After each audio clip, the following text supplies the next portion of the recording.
네, 안녕하세요. 리포터 출신 중국어 강사 리얼송 선생 송다혁입니다. 네, 오늘은 메르스라는 질병이 요즘 뉴스에 계속해서 등장을 하고 있어요.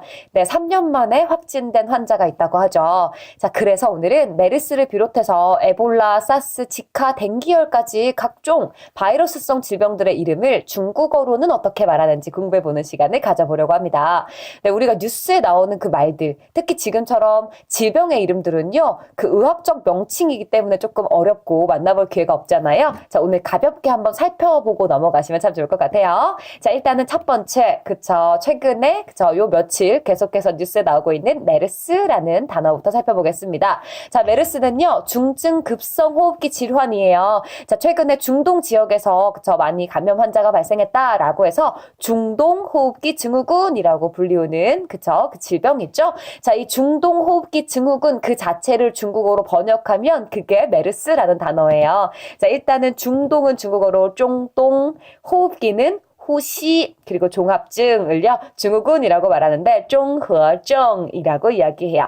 그러면 중동의 호흡기 증후군은요, 쫑동후시 종허증. 그죠? 한 번 더요. 중동후시 종허증이라고 이야기를 합니다.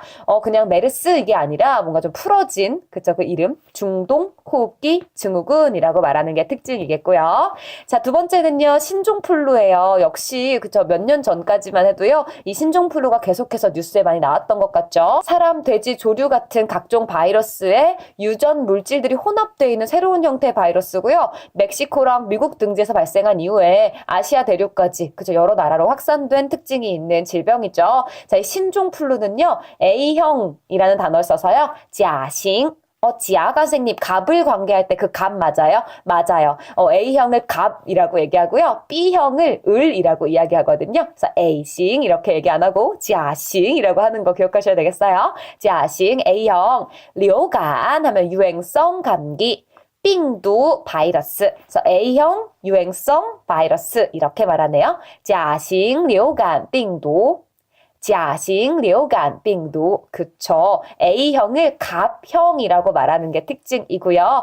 유행성 감기는 류간, 그리고 바이러스는 빙두인데요. 이 단어들은 일반적인 감기를 이야기하고 또 일반적인 바이러스를 이야기할 때 쓰는 단어이기 때문에요. 여러분들 알아두신다면 HSK 5급부터 회화까지 다 챙겨갈 수 있는 아주 좋은 단어예요. 무조건 가져가시고. 자, 세 번째입니다. 지카 바이러스인데요. 네, 이 친구도 한 6개월 전쯤에 뉴스에 많이 나왔던 것 같아요. 네, 이 지카 바이러스는요, 우간다에 있는 지카 숲에서 최초로 발견이 됐다라고 해서 지카라는 이름이 붙었고요. 최근에는 태아의 소두증을 유발한다라고 해서 뉴스에 참 많이 나왔었죠. 자, 이 지카 바이러스는요, 이름 그 자체를 따왔기 때문에 바이러스에다가 지카라는 단어만 붙이면 돼요. 지카가 쩌이카, 바이러스가 빙두. 지카 바이러스는 쩌이카 빙두. 한 번 더요. 쩌이카 빙두. 라고 이야기합니다. 쩌이카라는 음역한 단어를 좀 알아두시면 되겠고요. 빙두는 바이러스라는 뜻이었죠.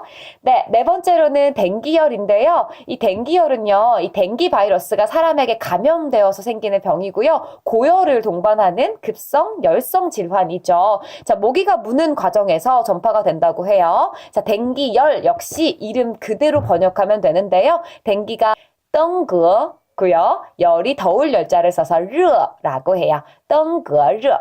한 번 더요. 떵거热.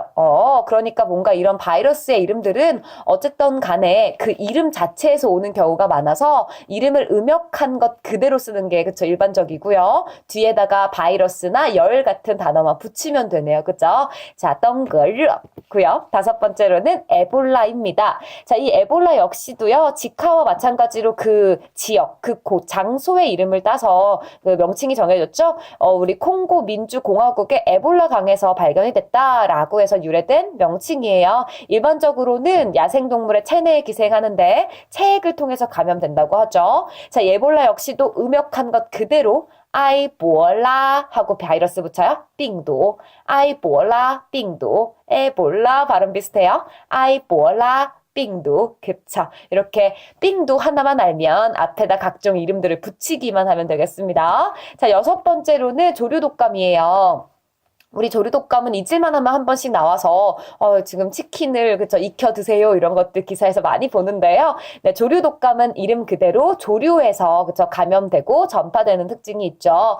그 이 조류라는 단어를 써가지고요. 진 류간이라고 이야기해요. 진 하면 짐승, 조류라는 뜻이고요. 류간이 유행성 감기란 뜻이었죠. 진류간, 진류간이라고 합니다. 네, 진류간이었고요. 자, 그 다음 7번째는 중국에도 굉장히 많은 그 사람을 죽음으로 모았던 질병 중에 하나예요. 사스인데요. 이게 한 10년 전, 15년 전쯤에 그쵸 계속 뉴스에서 연일 나왔던 게 기억이 나요. 우리나라에서는 근데 중국에서 굉장히 많은 사람들이 그쵸 죽거나 이 병을 걸렸었는데 한국인들은 이걸로 인해서 사망한 사람이 없죠, 그죠? 그래서 뭔가 이 사스 예방국이다 이렇게 불리기도 했던 걸로 기억하는데 여러분 기억나세요? 네, 이 사스라는 친구 역시도요, 우리 메르스와 마찬가지로 중증 급성 호흡 증후군이에요. 네, 이 친구는 사스 코로나 바이러스에 의해서 그쵸 발생한다라고 해서 사스라는 이름이 붙었고요. 자, 이 사스는 일단 되게 어려워요, 여러분.严重 심각한 지신 급성 후시 호흡 시통 개통 종허증 종합증. 어이구 선생님 이거 이름 말하다가 그쵸 뭐 중요한 거 다 놓치겠는데요. 그쵸 맞아요. 严重 심각한 지신 급성 후시 호흡 시통 개통 종허증. 선생님 너무 어렵잖아요. 종합증까지. 그쵸? 그래서 중국인들은요. 이걸 그냥 사스라는 이름 그대로 음역해서 사스 이렇게 말하기도 해요. 이게 더 쉽다. 그쵸? 한 번만 읽을까요? 사스. 한 번 더요. 사스. 그쵸. 이렇게 이야기하는 게 특징입니다. 사스였어요. 자, 그리고 마지막으로는 구제역이라는 친구를 가지고 와봤는데요. 이 구제역은요. 발굽이 2개인 소와 돼지 등의 가축이 구제역 바이러스에 노출돼서 감염되는 전염병을 말한대요. 네, 구제역은요. 이렇게 말해요. 거티이. 거티이. 거우는 입구자고 여러분. 디는 굽이라는 뜻을 가진 단어인데요. 입과 굽에 이 전염되는 거. 이게 왠지 찾아봤더니 여러분 말굽이 2개인 그쵸 각종 그 가축들에 의해서 이 감염이 되는데 이 처음에 이게 발병될 때요 가축들의 입이나 발에 이렇게 그 물집 같은 것들이 생겨가지고 그죠 그게 며칠 있다가 이렇게 증상으로 나타난다고 해요. 그래서 입과 굽, 거우 디 그리고 이 전염 이렇게 거디이라고 불리게 됐나 봐요. 거디이. 네, 단어 자체를 암기하시면 참 좋을 것 같고요. 이 D라는 단어는요, 여러분, 굽이라는 단어잖아요. 그래서 나중에 그 음식의 이름 같은 것들을 이야기할 때도 D가 등장하는 경우가 있어요. 그래서 이것도 잘 눈으로 봐두시면 참 좋겠습니다. 네, 오늘은 이렇게 8개의 인간을 공포에 떨게 만드는 그 전염병의 이름들을 살펴봤습니다. 여러분 도움이 많이 되셨나요? 네. 자, 우리가 질병의 이름들을 뭐 일일이 다 이야기할 기회가 많지 않을 수 있지만 또 각각의 그 사회에 혹 그 국가의 가장 키워드 그죠? 핫 키워드 중에 하나이기 때문에요. 또 중국인들과 뭔가 대화를 하기에 있어서 이런 단어들을 알고 있다는 것만으로도 그죠? 대화의 주제로 삼을 수 있겠죠. 주제가 넓어질 수 있을 것 같아요. 여러분들 잘 기억하고 계시다가 이런 주제가 혹시 중국인들과 대화하면서 나올 때 잘 활용해 보시면 좋겠고요.